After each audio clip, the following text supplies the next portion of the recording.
Buenos días, buenas tardes, buenas noches. Esto es Rayuela Comunicación. Hoy nos encontramos con el presidente de la Unión de Educadores Municipales, Fabián Terán, en nuestro nuevo segmento, Rayuela Educativa.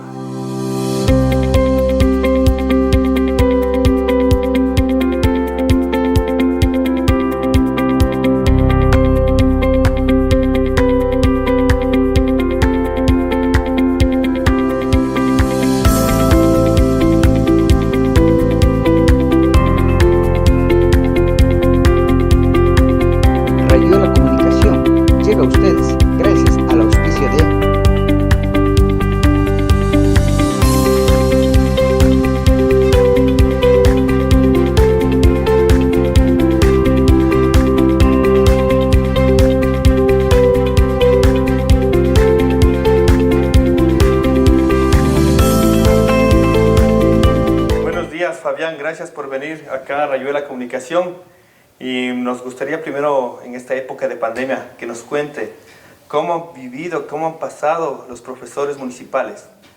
Hola, ¿qué tal, Rommel? Un saludo cordial a todos quienes hacen Rayuela Educativa, un excelente espacio para poder informar a la comunidad y a todas aquellas personas que están observando, que están viendo en cualquier parte del mundo este programa, este segmento educativo. Gracias por la invitación. La verdad es que los docentes particulares, fiscales, fiscomisionales, municipales, todos ellos en estos duros momentos de pandemia, es digno de felicitar el trabajo, es digno de reconocer. No es una perfección 100%, sin embargo, creemos que el trabajo realizado por los compañeros docentes a lo largo de toda la pandemia ha sido bastante dura, bastante difícil. Conjugar la familia, las actividades, la educación no ha sido fácil, Rommel. Sin embargo, creo que hemos hecho el trabajo necesario. Sí, porque es muy difícil. Una cosa es dar clases presencial y otra clases digitalmente, por Zoom. ¿Y cómo fue la capacitación para que nuestros profesores puedan dar clases de forma digital? Bueno, tú recordarás que en el año 2019 las noticias de la pandemia se acercaba a América. No pensábamos que iba a ser así. Creo que las noticias nos informaban y no teníamos el conocimiento a profundidad. Llega el mes de marzo del año 2020, cuando ya se conoce las primeras personas contagiadas en la costa ecuatoriana, en la provincia de Los Ríos. Entonces llega a la sierra la noticia y empieza un tumulto, empieza una serie de elementos bastante complejos. Es allí donde en la ciudad de Quito, en el distrito metropolitano, se declara la emergencia sanitaria y se suspende así. Rommel, se suspende de la noche a la mañana. 16 de marzo. Sí, un jueves, yo me acuerdo que era al mediodía, escuchamos las noticias que el alcalde suspendía las actividades educativas, las actividades económicas aquí en el distrito metropolitano. Imagínate, estudiantes que estaban en los colegios, docentes que estaban en las escuelas, ¿cómo lo tomamos? Muy difícil. Al siguiente día ya se suspendió clases prácticamente y desde el día lunes de ese mes de marzo, tercera semana de marzo, ya prácticamente nos confinamos. Ahora, ¿cómo hicimos nosotros los docentes municipales? Es algo digno de reconocer. Somos alrededor de 1.200 docentes, pertenecemos a 20 instituciones educativas, educamos alrededor de 22.000 estudiantes de todo el distrito metropolitano de Quito, el sur, el centro, el norte, los valles. ¿Qué hicimos? Realmente fue una tarea titánica en conjunto, autoridades, docentes, padres de familia, estudiantes. Nos hicimos prácticamente cargo de una modalidad virtual que no estábamos preparados. Frente a ello, existió el desafío de capacitar a los docentes y desde el mes de abril en adelante, 8 meses constantes, todas las semanas, de 3 a 5 de la tarde, los docentes daban clases de 7 a 1, dejaban un espacio para almorzar, para comer y se contactaban vía Zoom casi 450, 500 docentes para capacitarse en todos los temas de la virtualidad, en plataformas, en redes sociales, en estrategias, instrumentos, metodología, desde el punto de vista virtual. Eso benefició. Hay que mencionar también, Robert, que en el aspecto municipal se creó una plataforma SEBIN. Insisto, no es que sea el 100% porque no hay una perfección. Sin embargo, aprovechamos todas esas herramientas y logramos sacar adelante la educación. Insisto, la educación virtual es propia, para mi forma de ver, mi concepto, de las personas adultas, de las personas que ya tienen, diríamos, un criterio casi formado, que tienen la necesidad de autoeducarse. Pero trabajar con niños, Rommel, trabajar con adolescentes, qué difícil. Adolescente, el niño, 5 minutos de su atención, presta una clase virtual. Pero de ahí se pierde. Frente a eso, hubo el proceso de capacitación para nuestros docentes. Sí, lo sé. También no sé que no solamente ingresaron profesores municipales. Sí. Sé que ingresaron profesores del Fisco y aprendieron de las capacitaciones de ustedes, porque realmente hemos visto dificultades vemos en las clases actualmente que está un niño y le raya la pantalla, se salió, le hacen barbaridades. Y muchos profesores sufrieron eso, te les felicitamos en ese aspecto. ¿Hubo profesores que tuvieron algún problema de aprendizaje en este formato? ¿Qué diríamos? Nosotros tenemos una diversidad de compañeros docentes que oscilan entre edades, ¿no? 50, 60 años, 40, 50, 20, 25, 30 años. Los que ya sobrepasamos la barrera de los 40 a los 50 años, Rommel, con todo el respeto, nos cogió muy de nuevo. Porque usted sabe, Rommel, nos graduamos en universidades pedagógicas o institutos o centros educativos para educación y la tecnología no era nuestra aliada, hay que reconocer, a pesar de que hemos seguido cursos, capacitaciones. Sin embargo, esa gama de docentes jóvenes, entre los 25 o 30 años, ellos sí prácticamente se hacían un paseo en las clases virtuales, ¿no? Pero tuvimos serias dificultades. Al principio, estudiantes que no comprendían hasta cierto punto esta labor muy difícil, muy dura, que es la educación. Sin embargo, poco a poco, con el apoyo de los padres de familia, con la disciplina que se iba impartiendo en el ámbito virtual con los estudiantes y con sobre todo las capacidades que se iban desarrollando con los docentes, se fue limitándose este tipo de comportamientos.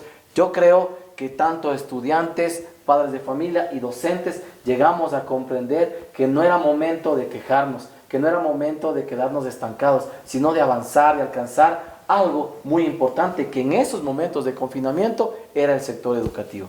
Fabián, una cosa, yo te felicito por las capacitaciones, pero también me preguntaron algunos compañeros docentes, bueno, y también me digo docentes, algunos compañeros, que si los cursos que ustedes dieron en la UNEM van a ser reconocidos por la Secretaría de Educación del municipio.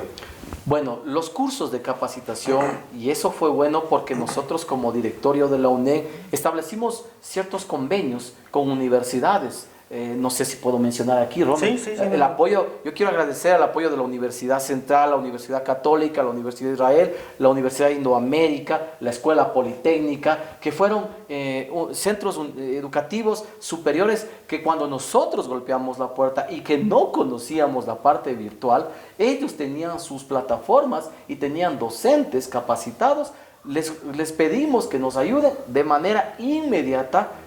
Nos facilitaron esa situación y algunos de ellos, no todos, nos emitieron certificados que ya tienen un aval universitario. Lo que estamos gestionando en este momento son procesos de convalidación de este tipo de capacitaciones a fin de que puedan ser tomados en cuenta para cuando haya un concurso de méritos o de oposición. Y de esa manera, insisto, el docente, su sacrificio, su trabajo, más la capacitación adicional, yo creo que es digno de reconocer que se merecía un certificado y por ende estamos haciendo esa convalidación. Te comento, Rommel, tuvimos tanto éxito que logramos hacer capacitaciones internacionales. La virtualidad nos permitió contactarnos con maestros, con docentes de Argentina, de Chile, de Perú, de México y organizamos un seminario internacional con ellos y lo vamos a volver a hacer el próximo mes y también tuvimos el apoyo de docentes españoles. Creo que la virtualidad, a más de ser un poco compleja, difícil, también es una puerta abierta para grandes oportunidades. Así que yo diría a los compañeros que lograron realizar los cursos de la UNED que esos certificados que nos da cierta relevancia en cuanto a nuestro esfuerzo y conocimiento, estamos haciendo el pedido para que se pueda convalidar. Chévere, muy bien. más o menos para qué época más o menos van a convalidar con la Secretaría de Educación, me supongo, ¿no? Sí, la Secretaría de Educación en el caso de nosotros municipales es muy abierta. Yo tengo que reconocer cuando han sido procesos de capacitación, ellos también han puesto su respaldo para que estos procesos tengan una efectividad. Estoy pensando que, insisto, para los concursos que se aproximan con la nueva ley de educación, porque la ley de educación le da competencias a los gobiernos autónomos descentralizados y al sector educativo municipal para que se pueda generar estos procesos de convalidación, de apoyo, de estímulos y sobre todo hasta cierto punto de categorización. Ahorita que tú tomas ese tema de la nueva reforma de la ley de la LOEI, que va a ser por escalafón, ¿qué opinas tú referente a eso? Bueno, yo creo que es digno de felicitar el trabajo que han hecho varias de las organizaciones, de los gremios, de las instituciones que apoyaron esta reforma educativa.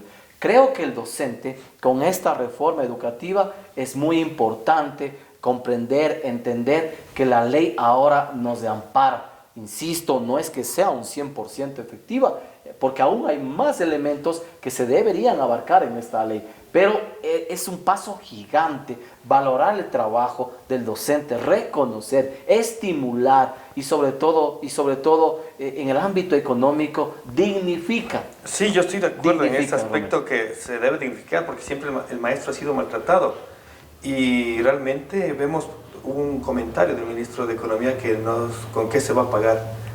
¿Qué opinan ustedes sobre? Porque realmente dice que esa ley que deberían derogar, que está mal hecha. Yo creo que vamos a hacer un llamado a todo el sector educativo, a los gremios, organizaciones, instituciones, padres de familia, estudiantes. La educación gana cuando hay una inversión al sector educativo. Decimos que no hay plata, sin embargo, insisto, el Fondo Monetario Internacional ha desembolsado miles de dólares, millones de dólares. Ese dinero debe ser destinado para la educación. Creo que vamos a tener varias organizaciones durante estos próximos meses, porque escucharle hablar a un ministro de finanzas decir que es inconstitucional, que es algo ilegal, creo que no reconoce el trabajo que hacen más de 170,000 docentes, fiscales, municipales, fiscomisionales, particulares en todo el Ecuador. Somos la educación, el sector que necesita mayor inversión, Romero. Sí, tienes mucha razón y esperamos que el Estado se dé cuenta que la base fundamental de cualquier país es la educación, nuestros maestros. Para culminar, también queremos saber de las capacitaciones que pasó. Los profesores de inglés municipales, sé que en el anterior tuvieron que cancelarse su propia prueba del B2. ¿Cómo creen que se va a manejar actualmente? Porque me parece que fue injusto para los maestros de inglés municipales que tuvieron que pagarse y hubo también institutos que estaban abusando de esto. Sí, lamentablemente, insisto, la variación de la situación política y económica en nuestro país ha afectado grandemente. Hay una reducción del presupuesto al sector educativo considerablemente, Romero. Hay una gran disminución de recursos económicos en los cuales, inclusive en tiempos de pandemia, se llegó a despedir a docentes. Por eso es que la nueva ley solicita de manera inmediata que se reincorpore. Insisto, la ley que tiene una transitoria, que establece un plazo, creo que no estoy muy seguro, de 90 días, en las cuales se debe construir este camino, esta ruta, para que se aplique y sobre todo para que entre en marcha. Ya en el mes de julio se debería considerar ya el aumento progresivo para los docentes, para todos los docentes. Insisto, eso es de cumplimiento obligatorio porque es ley. Por eso digo, yo insisto, al nuevo gobierno no debe jugar con fuego, porque los docentes, somos alrededor de 170,000 docentes en todo el país, con una ley que ya está aprobada. Y ahí viene tu respuesta, Romero. La ley ya permite hasta cierto punto un régimen especial para el gobierno autónomo descentralizado. Y como gobierno autónomo descentralizado del Distrito Metropolitano de Quito, que regenta la educación municipal, en donde hay los docentes de inglés que lamentablemente ellos no fueron evaluados porque no había unas competencias en cuanto a delegar este tipo de evaluación hacia los docentes de inglés a través del elemento como es el B2, y que muchos de ellos de sus propios recursos tuvieron que pagar a universidades, institutos, a centros de educación superior para que puedan acceder a conseguir el B2. Y hay otros que sí, teniendo el B2, no lograron enmarcarse en el proceso de la recategorización o del ascenso de categoría. Esos elementos son los que hoy en día estamos solicitando que se aplique de manera inmediata, ¿sí? Que se tome en cuenta aquellos compañeros de inglés que no fueron considerados en los procesos de recategorización. Gracias por tu información. También la ley de escalafón tiene algo muy importante para las personas, creo que es para las mujeres.